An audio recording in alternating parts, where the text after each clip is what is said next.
Hi everyone, I'm Bee and welcome to my channel Be Cozy. If I sound weird, it's because I have been sick for the past almost 2 weeks now. Since May is my birthday month, I wanted to have a really good TBR. I messaged my neighbor asking if she had any ideas of what I should read this month, so she sent me pictures of what she had in her library. She had so many good picks that all of the books on my TBR are actually from her personal library. So technically, my TBR this month is sponsored by my neighbor. I'm so excited for this month's TBR, and I really hope that I can get through most of them, if not all of them, this month. The first book on my TBR is Bride by Ali Hazelwood. This is a paranormal romance between a vampire and a werewolf. All I know about this book is that it's an arranged marriage, and I think it's enemies to lovers as well. I'm so excited to read this book. I've been wanting to read it so long, and when I saw that my neighbor had this on her shelves, I was like, oh, I need to read this. So I'm so excited about this one. The next book is also an Ali Hazelwood book, and it is The Love Hypothesis. Most of you probably already know about this book. I've been wanting to read this romance for so long, and I'm so glad to be able to put it on my TBR now. The third book is The 7-Year Slip by, I'm not sure how to say her name. I think it's Ashley Poston, or Poston.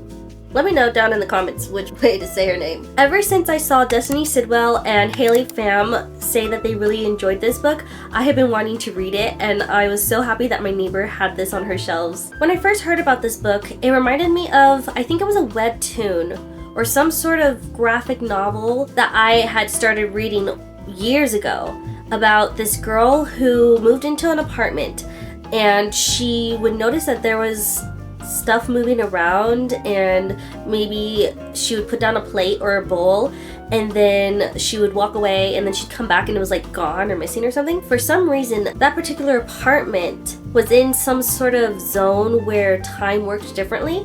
And that's what this book is. This girl moves into this apartment and she realizes that there's this guy who's just standing there. As she starts to talk to him, she finds out that he is living in that same apartment, but 7 years in the past. This book is about how they fall in love even though they're 7 years apart. And then they have to figure out how is this even gonna work? If she's 7 years in the future, then how can they be having a relationship with this distance of time? So this premise is very interesting to me, and I'm really excited to read this. For the fourth book, the sequel is coming out really soon, and it's been all over TikTok, all over BookTube, and I'm excited to announce that I'm planning to read Powerless by Lauren Roberts. All I know about this book is that it's a romantasy with enemies to lovers. The fifth book is Mother-Daughter Murder by Nina Simon. This book is about a grandmother, a mother, and a granddaughter trying to figure out this murder that happens in their small town. The last book on my TBR is Malibu Rising by Taylor Jenkins Reid. This book follows a lot of different people and their perspectives and their stories and all the lies and